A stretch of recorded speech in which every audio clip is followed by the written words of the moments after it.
Aupa, bultzagako lagunok, entzule guztioi eta entzule izango zareten guztioi. Gaurkoan urteko lehengoko saioa da, urte berri on danoi, urte berri on Rupi. Urte berri on, Mikel. Bai. Eta edukitan sartu aurretik gustatuko jakun, guretzako garrantzitsua den gai bati heltzea, hezkuntzaz ari gara. Utzi batzuek gehiago egingo balute, akuden cuando se les apagan las luces. Ume batek gehiago maitatuko luke, helduak garela oraindik ez dut uste. Individualismoaren marka, gehiago dugenak gehiago izan dezala. Egin esaten dena talkan, zingo da ezer konpondu nahi ez da. Sufritzera, kondenatu bat, la tierra inhabitable, urte mugatua. Kapitalismoak eragiten ditu, imaldaketaren sintomak. Hezkuntza zergaitik badatozelako mobilizazioak eta greba deialdiak ere bai, badago afera hor, eta urtarrilerako eta otsailerako deitu dituzte mobilizazioak. Lehen hezkuntzako irakasle entzat, aurreskolako partzuergoko langileentzat eta baita ere garbitzaile eta jantokiko langileentzat. Greba deialdiak dira urtarrilako 22-23 eta 26-27 lehen hezkuntzako irakasleentzat, urtarrilako 28-29 eta otsailak 12 eta 13 aurreskolakoentzat, partzuergokoentzat, eta urtarrilako 30 eta 31 eta otsailak 19-20 garbitzaile eta jantokiko langileentzat. Orduan izango zen 22tik urtarrilako 22tik urtarrilako 31kara borroka edo mobilizazio greba ziklo bat, eta beste bat otsailak 12tik 27. Ez dakite ulertu den. Bai.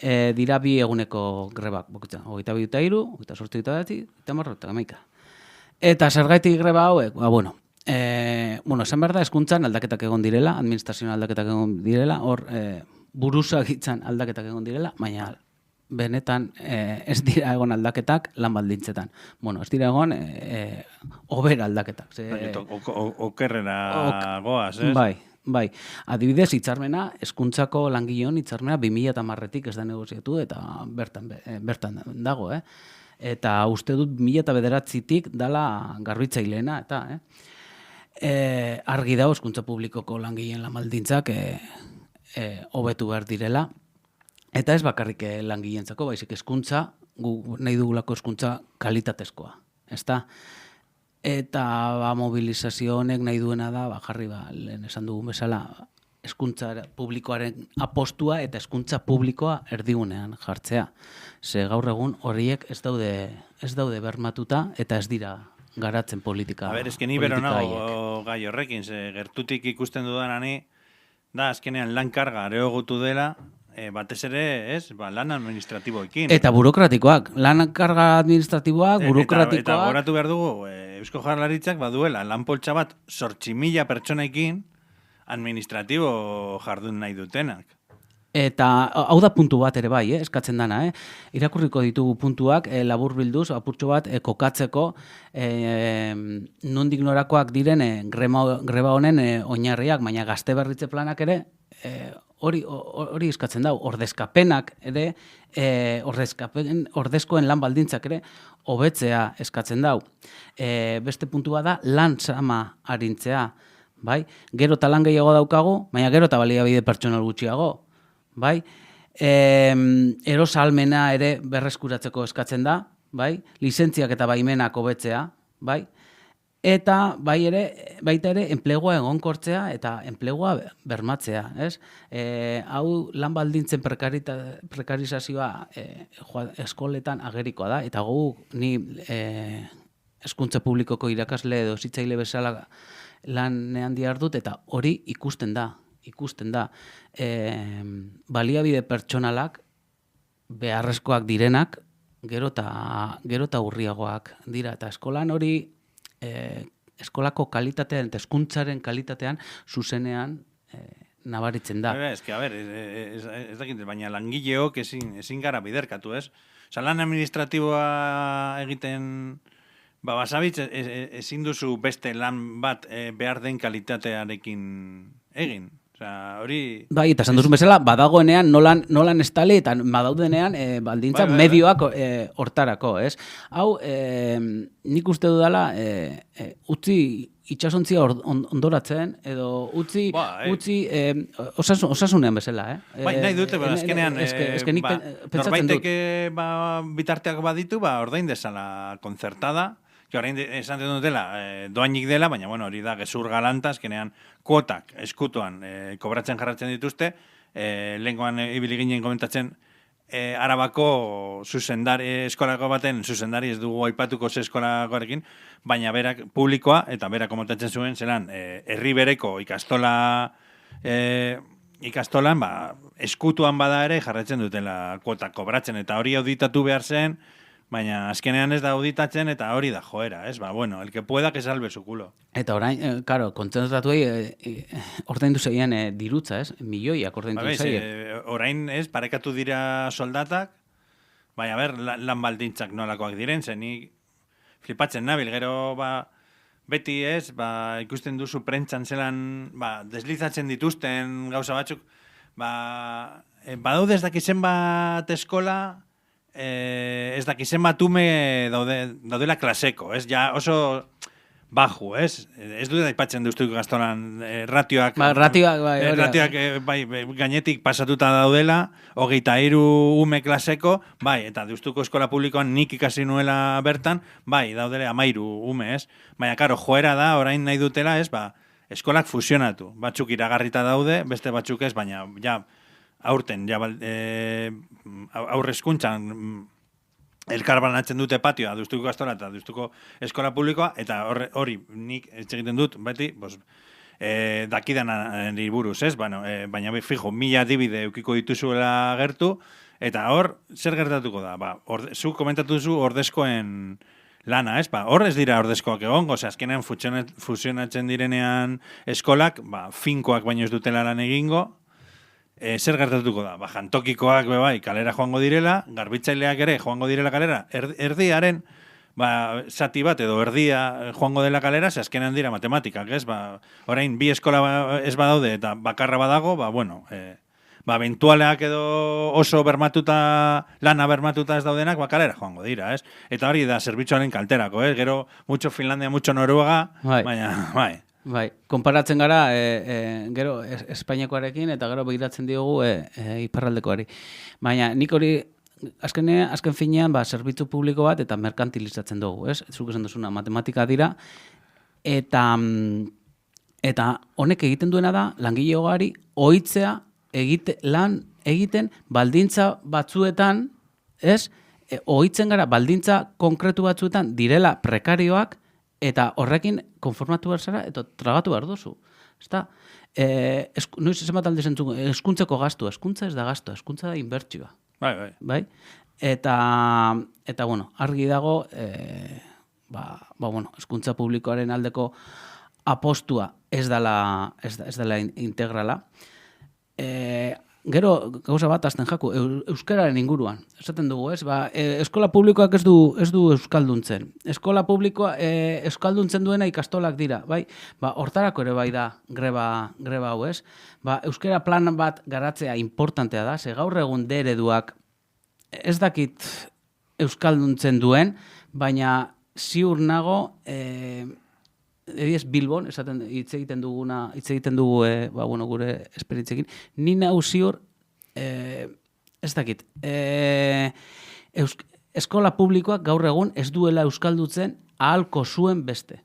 Eta hauek dira politikak eta erabaki konkretuak dira. Bai, bere garaian nik eredukoa jarraitzen du izaten, eta ez dakit, nire garaian esperientzia pertsonala, ni matrikulatu ninduten bere garaian ereduan, bermatuz supuestamente eskola derrigorrezko zikula bukatutakoan euskalduna aterako nintzela handik, ez? Eta, gero bizitzaren zehar eskaldundu naiz, baina hori zen hori fraude bat. Bai, hori da, azkenean, eta hori falta da, ez? Perspektiba politikoa bai, eta greba potenteak, eta benetan langilean arteko elkartasun. Eta autokritika bezala bai, langileok. Langileak hemen pentsatzen dugu, hezkuntzan ere, eskubideak zerutik jauzi direla. Eskubideak borrokatu behar dira, eta irakasleak ere, beste sektoretako langile batzuk bezala, lehen lerrora joan behar dira. Gero beste eztabaida faltsu eta sartu nahi gantuztena da, pribatu eta publikoan, eta azkenean gu erortzen gara ere, ikastola pribatua, konzertada, la publika. Bueno, gaur egun Euskal Eskola Publikoa ez da euskalduna, ez da publikoa, eta ez dakiz, azkenean, eta horri kritika bai egin nahi diot, zelengoan egon nintzen lagun batekin, jarduten duela, ikastola pribatu batean, eta zelan, eske da, ikastola elkartea da, 7 herrialdetako jarduten duen ia eragile bakarra, tal, digo, bueno, ez nahi sartuko horretan, baina, bueno, zuen eskuliburua da eskola publikoan dagen moduan. Zuek ezin duzue irakatsi beste eduki batetik, eta azkenean da, herri zapaldu gisa daukagun muga bat, azkenean dago. Provintzia batzuk, iparraldean daudenak, beste batzuk, Nafar komunitate foralean, eta beste batzuk Euskal Autonomo Erkidegoan. Orduan, oso zaila da esatea, gaur egun, eskola publikoa benetan euskalduna dena, eta publikoa denik. Zergatik, kapitalaren mesederako egiten duelako lan. Azkenean, metodologia bideratuta dago, gero jendea, enpresetara, zenbaki bat gehiago bezala, jardutera bideratzeko. Bai, hori, hortaran nindoan lehen euskarari buruz hitz egiten dugunean, ez? Eta, karo, guk bultza bezala, ez? Lehen esaten genuen, ez? Gure aburuz, soilik doakoa, publikoa, unibertsala, aukera berdintasuna bermatzen duena, eta eusko langilearen eskuetan dagoen eskolak, konponduko dituela, euskal gizartearen behar izanak, ez? Hortara goaz, ez? Olako guk hezkuntza eredu hori nahi dugu, ez? Gizarte baten oinarri sendoenetako bat, hezkuntza da. Esan dut, claro, eskola publika jarduten duela kapitalari begira, baina ulertu behar dugu, konzertatua eta pribatua berez, enpresa bat dela. Hori ja, eskola hori berez, sociedad anónima edo ez daki sociedad kooperativa edo ez daki hostias, izango den, baina hori berez ja enpresa bat da. Orduan, Karo, etortzen dean, pertsonan migratu arrazialitatu bat, ona eta zer egiten dute. Ia galdetu barik, venga, a una privada de estas católicas que hablan en castellano. Eta punto, eta azkenean banatzen ditute, azkenean, karo, ez badiezu bideratzen ikaslerik, azkenean itxi bere izango dute, eta horiek enpresak dira, ere, ez? Natalitatea, ere. Karo, hori eragina dauka. Segregazioaren inguruan beste gai bat da, oso bai. ertzasko dituen. Eta, esan bezala, guk nahi dugu debate honi heldu, eta behar den lekuan jarri, eta gizartean,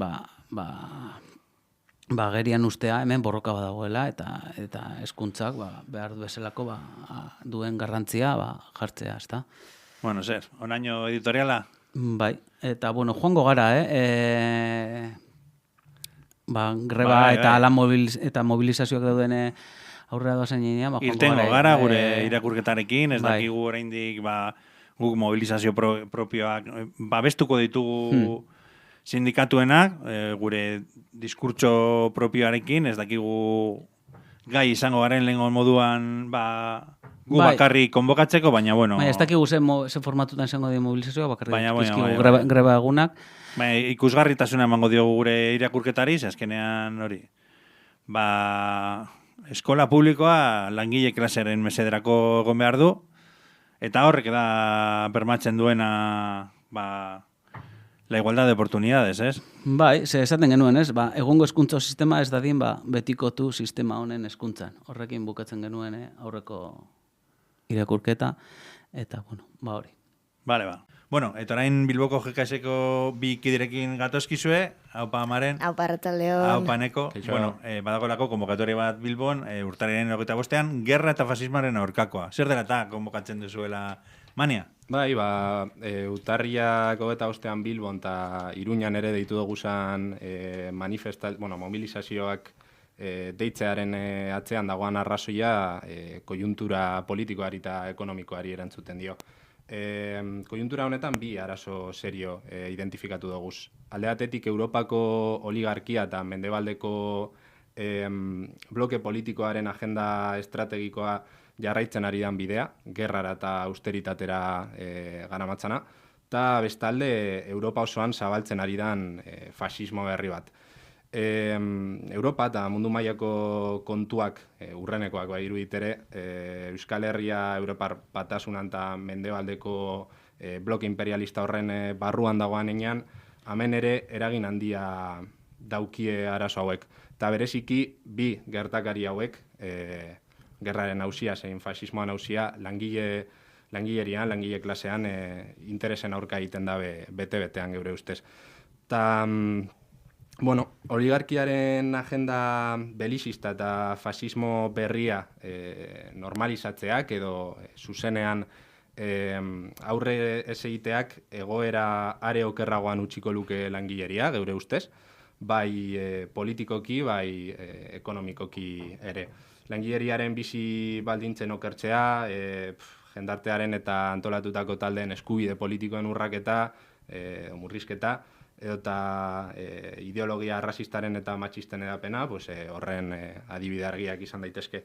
Helburuei dagokionez, gaur danik mobilizatzen hasi behar dugula, geure ustez, eta indar erakustaldi handi bat egin behar dugula, eta honen aurrean, norma sendo bat eraiki, fasismoaren aurrean eta oligarkiaren agenda belizista honen aurrean. Así que norabide horretan kokatzen dugu Zutarrieko manifestazioak.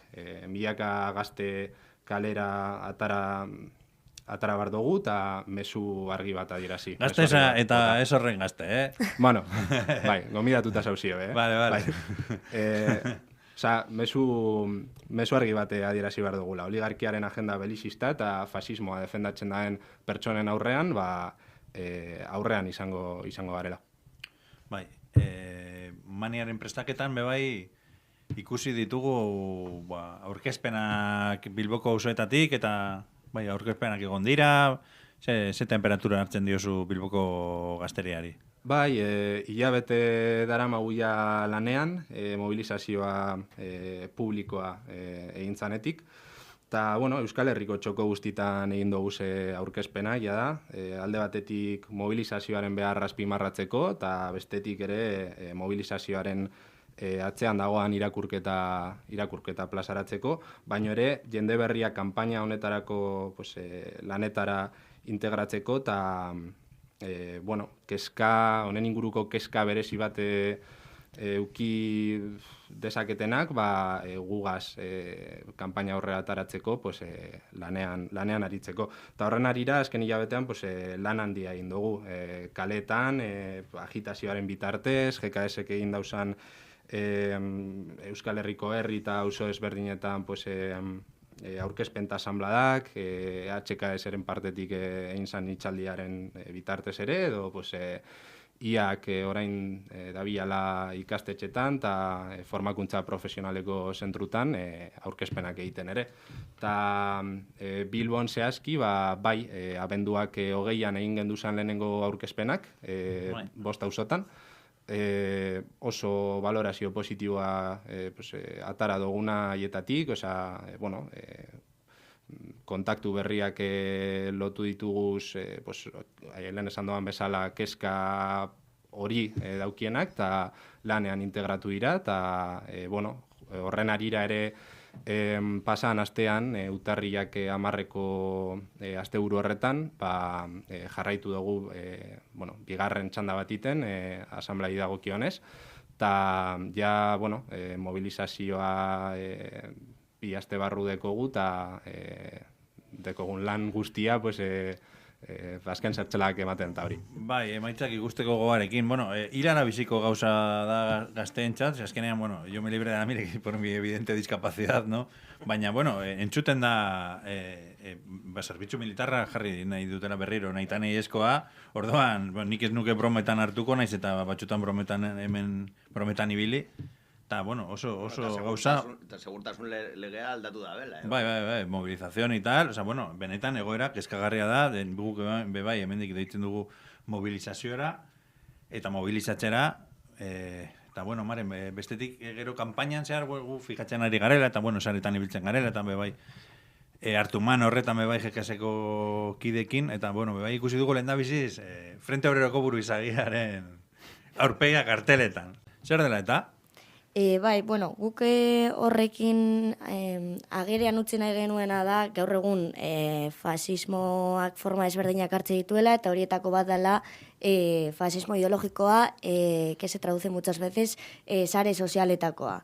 Eta zelan sare sozialetan dela, gaur egun gazteria danak kontsumitzen duen edukia, hortik impulsatzen ari diren, sobre todo por ciertos perfiles concretos, edukia reakzionarioa eta fascista, eta horretara pertsonaia honen aurpegia jartzea hor. Horrek alkatzea, haiek esan duten kontrara, bai fasistatzat kalifikatzen ditugula hauek, naiz eta eurek fasismoa fenomeno historiko konkretu bezala definitu, es decir, que pertenece a un periodo histórico concreto, guk uste dugu momentu historikoan arabera egokitzen den mugimendu bat dela, eta hortaz, forma ezberdinak... Bizirauteko, hori da, forma ezberdinak hartzen dituela, eta bebai ez dela homogeneoa. Bai, es como no es el capitalismo ni es el imperialismo, Bai. Se va adaptando a lo que necesite. Materialismo dialéctico. Eta perfil hauetan ikusi daiteke haien edukian zer nolako eduki fasista eta reakzionario daukaten. Horren adibide dira migranten kontrako jarrerak, emakumeen borrokaren kontrako jarrerak, indar militarren indartza eta gogortza proposatzen dutela. Marrucos español, casi les falta decir. Españolismo espainolista direla, eta barruze bat. Hortaz, guk uste genuen importantea zela señalatzea, bereziki hiru figura hoiek zirela gaur egun mediatikoki bonbo gehien dituztenak, eta gazte pilo batek edaten dutela haien eduki fasista eta reakzionario horretatik. Orduan, azpimarratzea bebai, gaur egun sare sozialetan eduki reakzionarioak trauzitzen direla edukin matxista eta razistetan, eta hori dela kontsumitzen duguna gazteok gehien bat, eta funtzean haien helburua dela proletalgoan aurkako diskurtso bat edatzea, eta batez bez, sektore zaurgarrien kontrako diskurtso bat edatzea. Eta hortaz, krisi testu inguruan perfil publiko hauek edo antolagunde konkretu fasista hauek egitutena da, benetako errudunak kurritu, eta sektore zaurgarriena jopuntuan jarri une oro. Eta bestalde batetik egiten dutena da bebai, langileen artean gatazkak sortzea, eta gure arteko batasun hori ekidetea. Hau da, pasar el foco al sector más vulnerable. Bai, azkenean politikan esaten dan bezala, ¿no? A ti te definen tus adversarios, ¿no? Y al final esto es para quién están jugando, ¿no? Pues bueno. Koldarrak dira, beti hor, etxean, ordenagailu batekin, eta beti hori, haiek baino egoera zaurgarriago batean daudenen kontra, ez? Bai, gero horbe bai, naiz eta orain zentratu naizen fasismo forma konkretu batengan, igual sare sozialetako edo, bai beste batzuk identifikatu ditugunak, gaur egun pilpilean daudenak, adibidez, horietako bat, kale mailako fasismoa edo, hau da, instituzioetatik kanpo dauzen taldeak, bai izan kuadrillak, bai espontaneamente sortzen diren antolakundeak eta bar, zeinaetan instituzioetatik kanpo dauden, baina jokoa egiten dioten fasismoari eta burgesiari askotan. Horren adibide, de hecho, izan daiteke desokupa edo beste hainbat erakunde. Eta gero, beste forma bat edo izango litzateke, ohikoena edo gehien entzuten dena, fasismo instituzionala ikusi daitekela Europa mailan zelan ultraeskuinak irabazten ari den pio bat herrialdetan eta barruzi bat. Orduen, zeran egon den asuntoa Ursula von der Leyen, bai, agertzen dela karteletan, berez, ez dago autodenominatuta en plan fascista gisa, o sea, en plan rollo es como de la derecha moderada. Hostia. hori. Bueno, bebai ikusi dugu ostira honetan, 17an, zazpikatun, jaialdi bat egongo dela, eta bueno, txarla eta jaialdia, eta apur bat, bebai hori kokatzen dugu aurkezpen igual, maia berean, ez? Osea, bueno, sarea egin, elkar ezagutu, ez? Bueno. Bai, hori da, justo ostiralean da, ostira honetan, 17an, eta da mania baino aste bete harinago, orduan nahi genuen izatea manirako lanean egon garen guztiak batzeko momentu bat, ostiralean, eta momentu agradable bat, batetik bai hitz egiteko agenda belizista eta diskurtso erreakzionarioen aurka mobilizatzearen behar horretaz, eta bigarrenik sozializaziorako espazio bat, kontzertoko egongo dira, reperu batzukin. Zein da programa? Sola saldi bat egongo da, esan duan horren arira, eta bigarrenik egongo dira kontzertu batzuk, rapero gazte batzuekin. Orden hori izango da 17an, ostiralean. Gure helburua hori zen, izate apur bat momento algido antes de la mani, egitarau batean, guztiok batzeko bebai gurekin lanean egon den, edo manirako lanean egon den mundu guztia, eta espero dugu ondo irtetzea. Bai, a ver, gu kanpainan ikusi dugu karteletan, irudi hoien artean, Trump, nola ez, Ursula von der Leyen, Zelensky, que es el Ronald Reagan, el actor secundario de los años 2000 y muchos, bai, eta bueno, pues, diskurtsoarekin, gero eta hurbiago ikusten dugu gure burua bultzatik, eta bueno, animatzen dugu parte hartzera, bai hori, zazpikatuko jaialdian, bai manian, maniaren konvokatoria, ez dugu eman, nondik abiatzen den, ze ordutan, 25ean bai dela esan dugu. Bai, bueno, diskurtsoari dagokionez, azken finean mugimendu gazte bat gara, eta ikuspegiari dagokionez, eta diskurtsoari dagokionez, etengabeko garapen bat moten da, eta holan izatea saiatzen gara. Eta guk horren arira argi dekoguna da Europak mundu mailan dekon posizio imperialista ahuldu egin dela, da, azken hamarkada hauetan, eta ahultze horrekin batera etorri dela Txina bezalako superpotentzien indartze bat.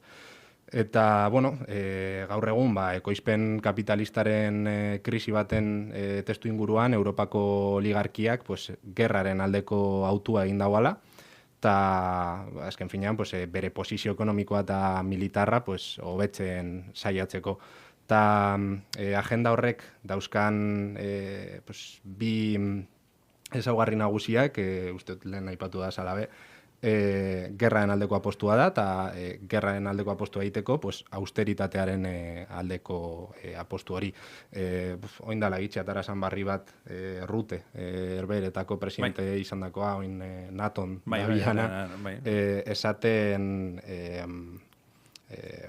que la inversión armamentística tenía que salir un poco del fondo de pensiones, si hacía falta. Aurreko irratsaietan komentatu izan dugu. El problema de la vivienda no se va a solucionar, la reconversión industrial no la van a parar, entonces solo queda quitar de ahí vivienda social, pensiones, educación, sanidad, y al final quitar de lo público porque la austeridad... ¿Para qué van a arreglarnos los problemas a los jóvenes si nos pueden mandar al frente, no? Hori da. Azkenean austeritatea bai, baina ez gastu militarren, azkenean hor bar dago guerra maquinaria bat, elikatu behar dena, eta, bueno, es la industria de la muerte, hori Iñaki Gilde San Vicente asko teorizatuta dauka arlo horretan. Bai, nahiko ados nago zuekin, eta ja, aurrekotan komentatu izan dugu ere irratsaioetan. Bukatzeko goetarik eta konvokatorias, berri, azkenen joango gara, eman barik, ez, broma da. Bai, bukatzeko esatea mobilizazioa urtarrilaren 25 izango dela, hasieratik esan dugun bezala, 6:00 hasiko da Sagrado Corazonetik, eta gonbidapena luzatu nahi diogu, gure aldarriekin bat egiten duen oro joan dadila mobilizazio horretara. Eta azpimarratu nahiko nuke pixka bat mobilizazioaren garrantzia, hor mobilizazioaren zentzua edo azteko, batetik litzateke Euskal Herrian, erakuste Euskal Herrian gerraren eta fasismoaren aurka milaka pertsona gauzela mobilizazio batean, bertan adierazteko bai oligarkia atlantistak aurrea darabilen agenda belizista seinalatzea eta salatzea, gero, joera erreakzionarioen gorakadan ardura daukatenak bebai seinalatzeko mobilizatu behar garela, eta azkenik, eta ustut nahiko garrantzitsua dela bebai, fasistei mezu kontundente bat emateko Euskal Herrian ikusita milaka pertsona mobilizatu garela. Eta amaitzeko esatea, naiz eta mobilizazio hau, aldarri hauek eta langile klase osoari bideratuta egon, bai uste gu garrantzitsua dela gazteon artean esatea, gazteok lehen lerroan egon behar garela, gure lemak esaten duen bezala, izan ere belaunaldi berriei dagokigu mugimendu politikoen motorra izatea, eta uste dugu deialdia bebai gazteria osoarentzat izan behar dela, eta erresponsabilitate bat daukagula gaur egungo koiuntura guzti honetan hori. Oso larri da sukaldatzen ari dena, benetan beldurgarria. Bai, horrere esan nahiko genukela, denboraren garrantzia oso, denbora garrantzitsua dela, hau da, oraintze bertan baldintza hobeagotan gaude mobilizazio hau egiteko eta jende pilo bat mugitzeko, baina hemendik urte batzutara ez dakigu ze posizioetan egongo garen, ikusita fasismoak hartzen ari dabilen indar hori. Bai, topea jartzeko unea heldu dela, eta, badela eta aspaldi heldu dela, ez? Baina, bai. Baina, bitarteko jarri birera, gainera Euskal Herrian badago antolatzeko joera, eta, antola gaitezen, manira, animatzen dugu manira joatera, eta, Eta espero dinamika segitzea, ez? Bai, igual bukatzeko, hemendik aurrean suposatzen dut, deskantzu, merezitako mini deskantzu bat hartuta, ez? Jarrituko duzuela barneko eztabaidekin, eta, posizioa fijatzen, eta konbokatoria gehiago sortuko direla, ez? Hau da, etengabeko borroka, ez? Bai, azkenean mania pasataia hartuko dugu denbora ebaluatzeko kanpaina, luzea eta izan dela eta jarraitzen dagoela eta lan handia dagoela atzean, baina hori, geure asmoa da indar erakustaldi bat egitea eta aurrerantzean, bi arazo koiuntural hauen aurrean, erantzun irmo bat emoteko indarra behar dugu, eta indarra bitarteko bat da, eta indarra epe motz eta ertainerako helburu bat da ere. Orduan, ametik indar handiago zirtetea espero dugu, eta horretan gabiz. Bai. Abe jonde izuela, eta mi esker. Mi esker zuei. Eskerrik asko. Mamá me regaló un revólver con 8 balas. Me dijo, sé buena chica y juega bien tus cartas. Día y noche pegada mi arma, pensando en cómo usarla. Es que solo 8 balas son pocas para la raza humana. Porque os odio a todos a muerte, aunque algunos han tenido suerte. En las noticias vais a verme. Ha llegado la hora de elegir. Bueno, y ahora nos vamos hasta Venezuela con un bilbaíno de la diáspora. 12 años por allí, Miquel Moreno, aupa ahí. Aupa ahí. Miquel milita, trabaja en la Fundación Paquito Arriarán. Y bueno, estamos aquí Ñiguino a los mandos, Aupa ahí. Guillermo camarada y Silvia. Aupa. Pues para comentar un poquito cómo ha ido estas jornadas, ¿no? Que alejando un poco del dramatismo, ¿verdad? Que supuestamente se caía el mundo, que no, bueno, iban a venir, como decía Guillermo, los Vengadores y bueno, hoy en día, hoy en Venezuela la gente ha ido a trabajar, la vida sigue, ¿verdad? Sí, ya se ha normalizado, diríamos, el panorama aquí.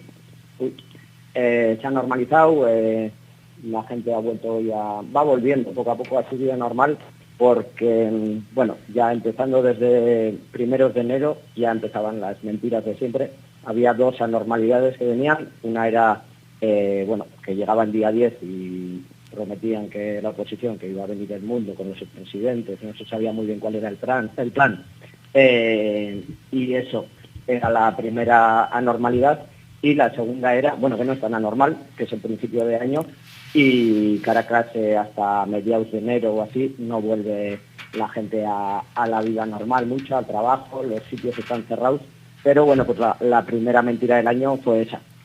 Nos intentaban vender que Caracas estaba vacía, que las tiendas estaban cerradas, pues porque todo el mundo sabía que algo iba a pasar y bueno, pretendían así condicionar la vida de todo el mundo. Nada, ha sido la historia de todos los años, una mentira detrás de otra con la oposición, y ya a mediados de enero que estamos, pues ya la gente... O sea, va cogiendo tintes de culebrón venezolano, ¿verdad, aquello? Sí. No, además es el culebrón de la historia de nunca acabar. Con el tema de la oposición y su deseo de volver al poder como sea, van inventando cosas, diciendo que tienen un plan, nunca se sabe, o en este último tiempo no se ha sabido cuál era el plan de cómo iban a hacer para que el mundo llegase aquí y de repente fuese presidente. Joder, perdona, Miquel, pero es que cuando oigo lo del mundo no puedo más que acordarme de esa brillante campaña electoral de Ciudadanos, la de Ciudadanos por Edmundo. O sea, perdón el chiste, pero es que no lo puedo remediar. Sí. Es que ya son un meme, las cosas como son. O sea, ya el Guaidó se ha autoproclamado ya también presidente de Corea, de Canadá y es que yo creo que es un poco lo que decías, que simplemente es que no hay estrategia. Aquí lo que se habla mucho es de que Venezuela está partida, de que tal, no sé qué, y yo creo que los que van sin rumbo en realidad son la oposición. Sí, no tienen ningún... Hoy por hoy, por lo menos, han tenido, sí han ido intentando diferentes estrategias, lo han intentado todo, golpes de Estado, guarimbas, invasiones por la frontera, mercenarios por el mar, todo lo que han podido, acompañado del bloqueo, las sanciones de la Unión Europea y de Estados Unidos, acabar por ejemplo, con la industria petrolera, que era es el recurso hoy por hoy de Venezuela y lo que le genera los ingresos, todo lo han intentado. Y en este momento, pues bueno, contaban eso, que tenían un plan, no decían cuál era porque no querían decirlo. Por no hacer spoiler.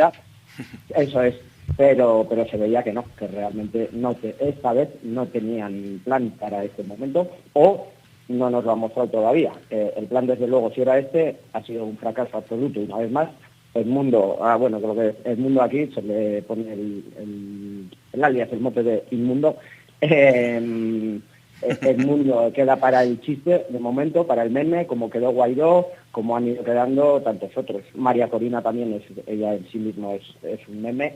Viene renovadora de la política de la oposición y está aquí desde el principio del chavismo haciendo oposición, participó en el golpe de Estado, para nada es una cara nueva, que es lo que pretendían vender los medios fuera, que era la renovación, la gran esperanza del pueblo mayoritariamente antichavista, según ellos, venezolano, y bueno, todos quedan de momento para un chiste.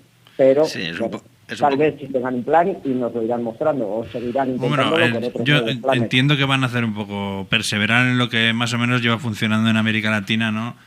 Desde los Chicago Boys, ellos van a seguir intentando bloquear, intentando sumar esfuerzos de esa pseudoizquierda, pues llámese Pepe Mújica, que demasiado está durando, Joder. llámese la normal de Boric o la rata de Lula. Entonces, bueno, pues ahí está un poco su juego, pero bueno, lo que está claro es que el pueblo venezolano defiende su revolución. Cuéntanos un poquito cómo fueron esas jornadas, porque yo he visto planos de dron en los que ellos, sinceramente, o sea, no son gente, no son muchos. No. ¿Cuántos habitantes tiene Caracas? ¿De dónde sacan yo esos millones de votos que dicen cuando luego no son capaces de acumular en la calle? Vamos, o sea... Es que nadie defiende un poco. Bueno, con Mikel le vamos a dejarle responder, pero, Sí. pero ¿cómo fue aquello?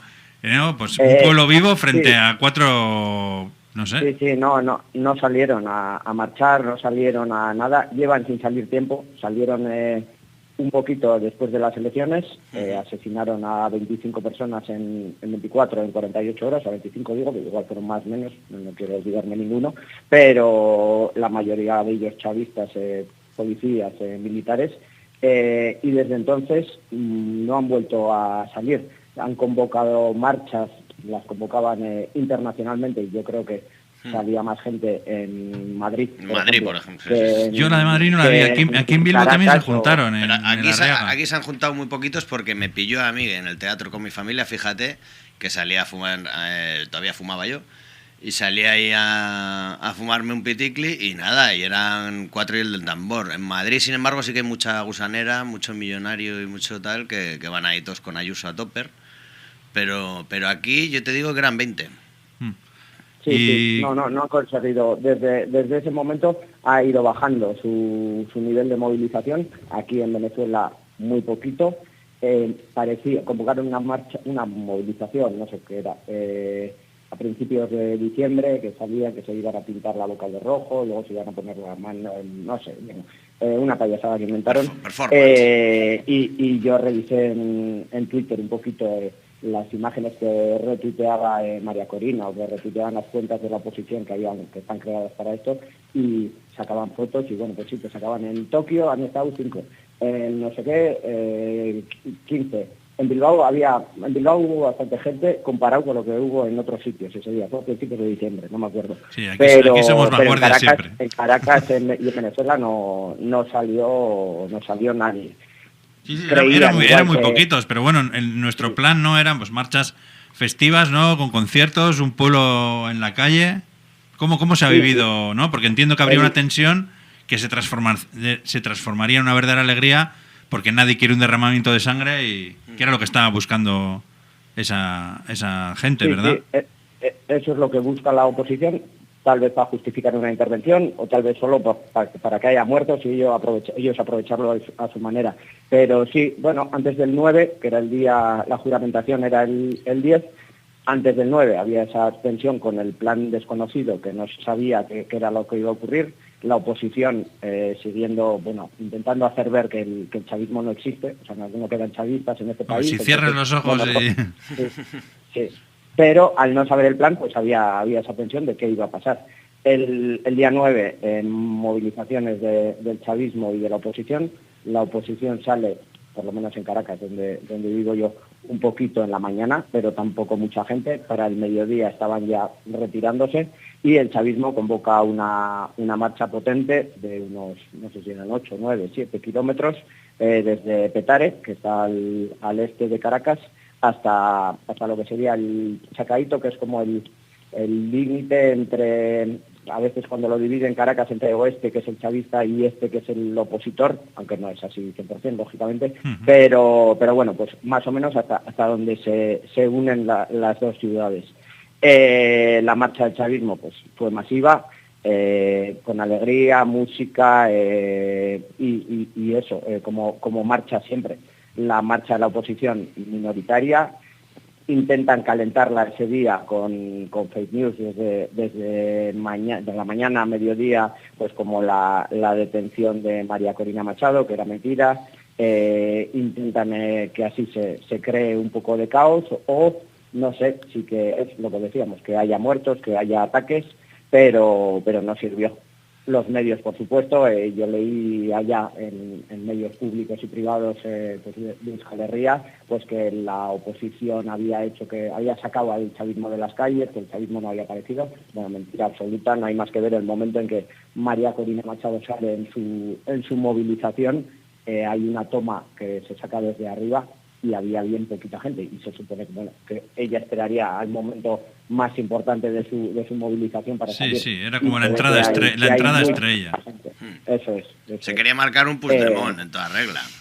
Y que, o sea, al final, o sea, la tía ahí sin rubor dice que la han detenido, tal. Oye, una pregunta desde el desconocimiento. Edmundo, nuestro amigo Inmundo, ¿ha llegado a pisar Venezuela? ¿Está en Venezuela? ¿Dónde está ese hombre? Se dice que se sabe dónde está, pero tampoco han dado los datos, ¿no? Sí, no se sabe, creo que no se sabe, no sé si hoy haya dicho algo.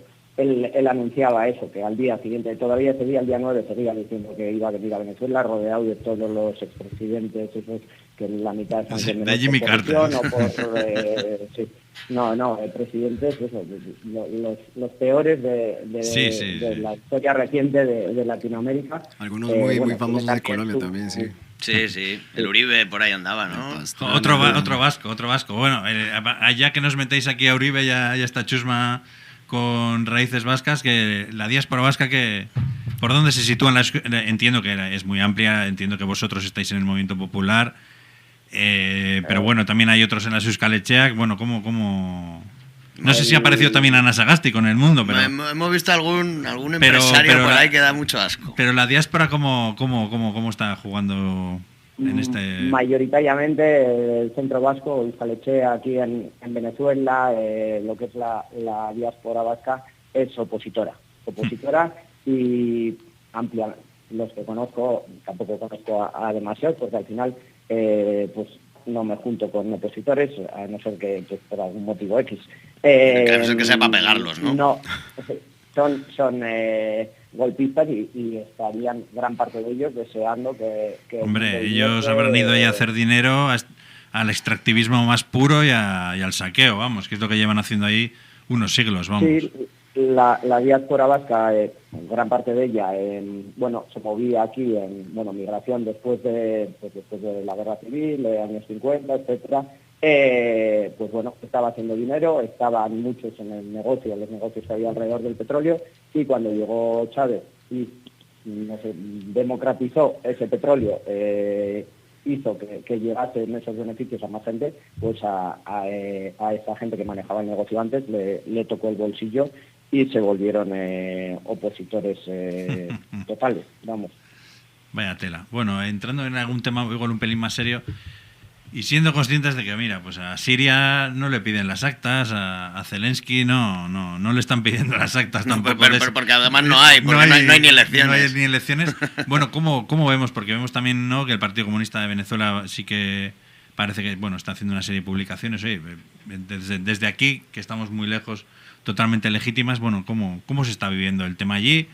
Entendiendo que la soberanía de Venezuela es venezolana y que no se tiene que admitir peticiones de fuera, pero explícanos cómo es un poco el tema de las actas. Sí, luego del Partido Comunista, si queréis, luego comentamos un poquito. Sitúanos de verdad, porque lo estoy preguntando conscientes del océano que nos separa. Hay como dos partidos comunistas aquí, pero bueno, eso comentamos luego. Sí. Lo de las actas, pensábamos que yo cuando estaba yo estuve en Euskal Herria, después de las elecciones, como 15 días más después de las elecciones, estuve en Euskal Herria y la gente me preguntaba por las actas.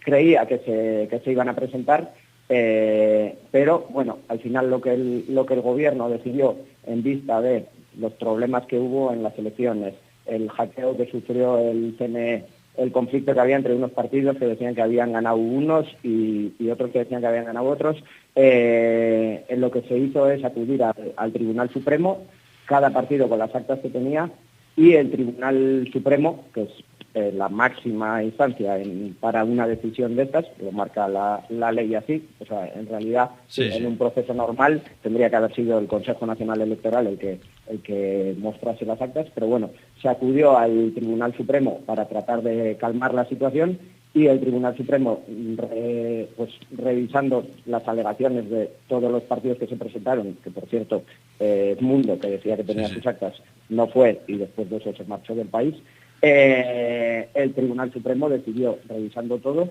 que el conteo de votos daba ganador a Maduro y se quedó en eso. No sé si algún día se mostrarán las actas o no. La verdad es que no lo sé. Bueno, en cualquier caso lo vemos como una decisión soberana de Venezuela y repito que el imperialismo cuando quiere tiene manga ancha para quien la quiere tener, o sea, a nivel de anécdota. Cuando les interesa importan las actas y cuando no. Exacto. O sea, si quieren hacer negocios el tema del Partido Arabia Comunista Saudí, no les piden las actas. Y organizan mundiales por ahí. Sí. ¿Qué te iba a decir? El tema partidos comunistas en Venezuela, ¿nos puedes explicar un poco? Sí, el Partido Comunista, yo desde que vine aquí, noté que, bueno, históricamente, desde que lo conocí, desde que conocí cómo funcionaba la política aquí, me daba la sensación que el Partido Comunista, cada vez que se acercaban unas elecciones, había un distanciamiento con el chavismo, unas críticas, el Partido Comunista estaba dentro del polo patriótico, el gran polo patriótico, que es el conjunto de partidos y movimientos que apoyan al chavismo, y cuando se acercaban las elecciones, pues se distanciaban un poco. Criticaban, yo creo, me daba la sensación, porque nadie del Partido Comunista me ha dicho esto, no creo que se lo diga a nadie, pero supongo que recibían algún tipo de oferta, de ofrecerles más cargos o poder presentarse en las elecciones. El Juego de Tronos. Sí, un Juego de Tronos. Y entonces volvía a lo que es al chavismo. Ocurre luego en yo creo que fue 2017 y 2018, una situación similar, no me acuerdo pues, previo a qué elecciones, y me imagino, igual que el resto de partidos del gobierno, pues cansados de esta actitud, pues no les dieron lo que pedían. Es la película que me he montado yo, o sea, yo así lo he entendido. Entonces el Partido Comunista empieza a hacer críticas cada vez más fuertes al gobierno, les acusa al gobierno de traidores, de no defender a la clase obrera, etcétera, críticas desde la izquierda en ese momento, se podría decir. Pero dentro del Partido Comunista se da una división, porque hay militantes pues, que no estaban de acuerdo con esta postura. Ellos seguían siendo chavistas y veían que su partido pues, se estaba alejando del chavismo y en algunos casos acercándose a la oposición de derecha. Esos militantes, o un grupo de militantes, pusieron una denuncia, no sabría deciros en qué tribunal, pues acusando al partido de falta de transparencia, de no renovar los cargos internos, de que la cúpula que gobernaba no había una participación democrática dentro del partido para poder renovarla, y el tribunal, ese tribunal, que no me acuerdo cuál es, ha ocurrido con otros partidos también, ordena un cambio de directiva y les da la dirección a ese grupo de militantes de cara a que renueven el partido, que se renueven los cargos. En ese momento el Partido Comunista se divide, queda el que tiene las siglas oficialmente, que se presenta a las elecciones y apoya al chavismo, y un grupo de gente, no sabría deciros qué porcentaje es uno y qué porcentaje es el otro, un grupo de gente que se va uniendo cada vez más a la oposición más radical antichavista. Se juntan últimamente con exchavistas pues, que han sido acusados de corrupción, apoyan, en estas últimas elecciones creo que apoyaron a un candidato de Acción Democrática, que es uno de los partidos que se turnaba en el poder antes de Chávez, y en estos momentos su discurso es dónde están las actas, la represión desmedida del gobierno, que no existe porque en este país prácticamente no hay represión, o sea, ha habido detenciones, han detenido a los que han asesinado a gente, no a todos, porque a todos no los habrán encontrado porque tienen ayuda para huir del país, luego se presentan en Madrid, allí les dan premios, cosas de esas. Bueno, aquí, de hecho, hablan de la dictadura. Aquí yo que he trabajado en Lambide, si viene diciendo que es refugiado de Venezuela, del superrégimen dictatorial de Maduro, no tiene que cumplir los 3 años de padrón para recibir renta de garantía de ingresos.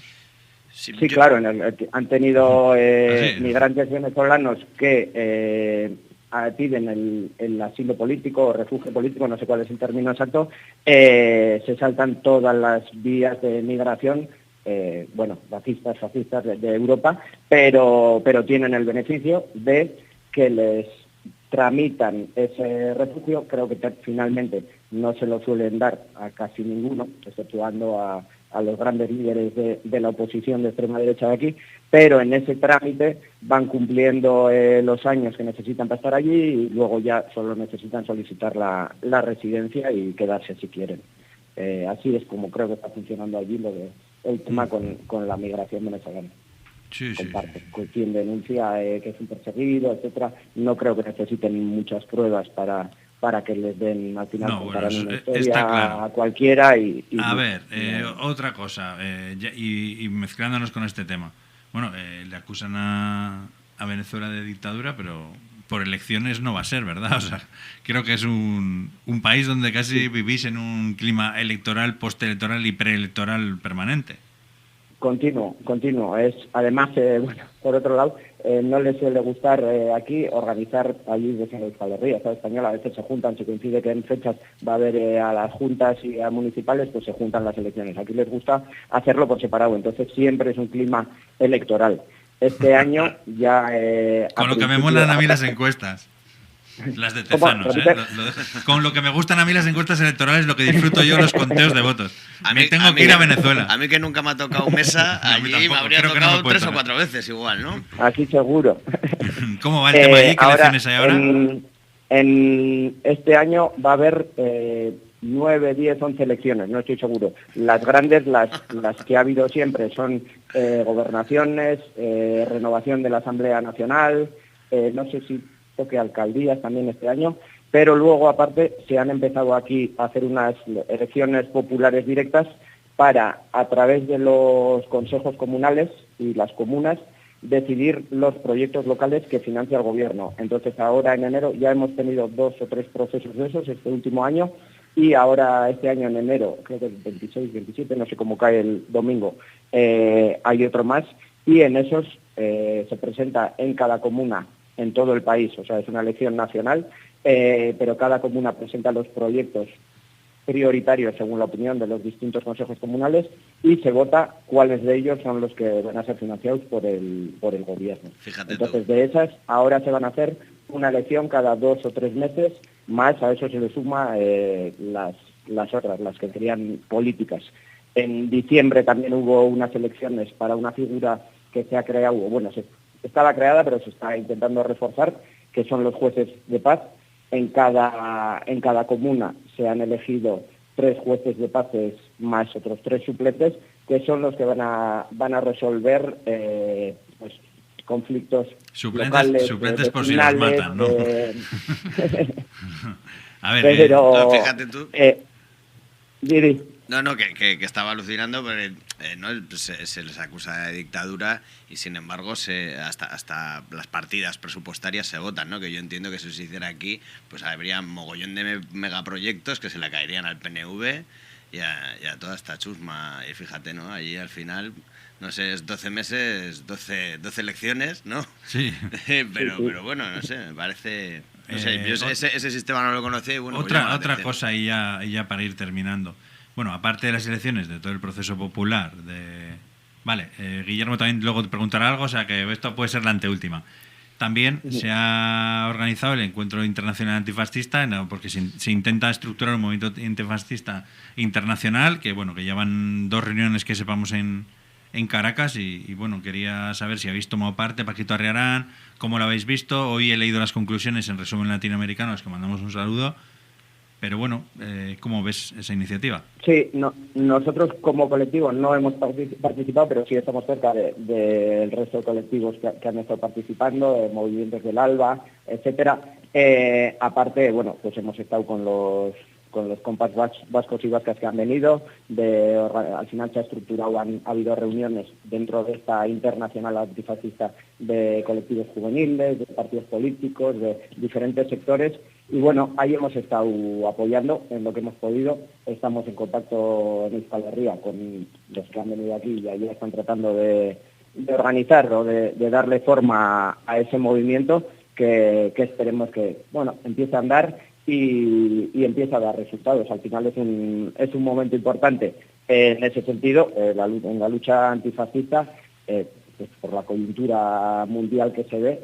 y la verdad es que es bonito ver que desde Venezuela se hacen esfuerzos, al final es quien está, podríamos decir, financiando esa estructuración internacional para que a nivel mundial se cree un movimiento fuerte. Al final es quien está trayendo aquí, organizando a gente, organizando las reuniones, pagando pasajes, vuelos y bueno, de la gente que ha venido a este último, paralelo a la juramentación de Maduro, se hizo otra especie de congreso en este tema. Bueno, pues se han marchado contentos. Claro, no ha sido tan productivo tal vez que este último como podía ser, yo creo, pues porque al final la coyuntura era la que era. Sí, te pisa el día a día no se sabía qué iba a pasar, entonces yo sé que en momentos pues igual estaban en el hotel que les habían metido pues esperando a ir al encuentro, pero bueno, como la dinámica muy bien no se sabía qué podía pasar, pues les hacían esperar, o igual ha sido un poquito menos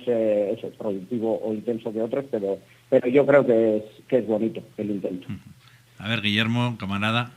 Claro que sí, de por sí desde ya, Miquel, muchísimas gracias por este análisis. Yo creo que nos nutre de muchas más perspectivas para saber qué está pasando con Venezuela y no quedarnos con la versión que siempre nos cuentan los medios hegemónicos, ¿verdad? Más allá de esto, yo quería preguntar precisamente, anclándolo o hilándolo un poco con los intentos del gobierno ahora con las reuniones de la Internacional Antifascista y todo esto que pues busca precisamente como encender nuevamente las antorchas alrededor del mundo en pro de la revolución chavista. ¿Qué perspectivas o qué piensan ustedes que podría llegar a pasar ahora con el cambio de trono en los Estados Unidos, ¿no? Pues de lo poquito que he podido ver y teniendo en cuenta precisamente declaraciones de expresidentes colombianos como Uribe, como Duque, que fue quien lideró o estuvo ahí muy al frente con todo este tema de Guaidó y su famoso cerco diplomático. Ahora que están hablando nuevamente de golpes de estados, de llamar a intervenciones militares, ¿cuál es el panorama que ustedes ven desde Venezuela en este momento de qué podría llegar a pasar con Trump? ¿El aumento del bloqueo, nuevas sanciones? Pues la verdad es que viendo Trump como las declaraciones que hace últimamente, lo lógico sería ya que nos invada. El día asume el 20, el 21 invade. Pero bueno, conocemos un poco a Trump como es, sabemos esas declaraciones que hace sobre lo que sea, Groenlandia, Panamá, etcétera. Sí, se ha puesto deberes ya, para llegar a Venezuela, primero se ha puesto unos deberes. Sí, tal vez igual empieza a ampliar las fronteras de Estados Unidos y al final nos acaban invadiendo los Estados Unidos por la frontera porque llegan hasta aquí. Pero bueno, habrá que esperar. Lo que sí dicen, sí se comenta, la semana pasada pues un senador, no me acuerdo el nombre, de origen colombiano en Estados Unidos, daba unas declaraciones y decía que Trump con quien va a negociar es con Maduro porque es quien está aquí. Y Trump va a necesitar petróleo, Venezuela le vende petróleo a quien lo necesite, lo que no está dispuesto es a regalarlo ni a que se lo roben, pero bueno, veremos a partir del 20, que la verdad es que es incierto. No me atrevería, si digo que va a pasar me voy a equivocar. Totalmente. Entonces prefiero no decirlo porque me voy a equivocar seguro. No sabemos muy bien en qué actitud llegará. Realmente lo que dicen de Estados Unidos siempre es que no mandan los presidentes, mandan los poderes fácticos, el deep state ese que dicen. Claro. Pero Trump llega en su segundo mandato, dicen no le importa nada, también llegan esos mensajes de ese tipo. Igual llega más fuerte de cómo se fue. Igual sorprende y pone a Kim Jong-un de mediador. Y se compra un chándal guapo. Aunque bueno, yo creo que tiene que ver también con que precisamente Maduro respondió a los comentarios de Uribe y de Duque y dijo como pues aquí estaremos de frente y por supuesto que en orden de defender todo nuestro proceso pues tomaremos las armas, ¿cómo no? Te espero en el Orinoco, Mr. Danger. Sí, claro, al final eso, las declaraciones esas de ayer o antes de ayer de Uribe y Duque iban también igual en el sentido ese, de presionar, aunque no sé, que pueden presionar esos dos peleles ya hoy en día, pero sabemos que en Colombia tiene fuerza ese sector de extrema derecha, paramilitar y narcotraficante, pero bueno, igual era un intento de eso, de presionar, de intentar que Trump le responda y diga algo a favor de ellos, pero bueno, de momento se han quedado en eso, claro. Maduro ha respondido, respondió el otro día, iba diciendo que por las armas también nos vamos a defender. Eso es lo que saca la mediática internacional de, claro, Maduro amenaza con las armas a todo el mundo. Sí, pero bueno, pero nos dio alegría y esperanza. Yo escuché las palabras y la verdad que con esas nos vamos a quedar. Mikel, es que ricasco, estaríamos más rato, pero sí, pero estamos demasiado cómodos y se nos va el programa. Así es la radio. Bueno, es que ricasco. Nada, es que ricasco a vosotros. Besar cada un divat. Besar cada un divat. Zaindu.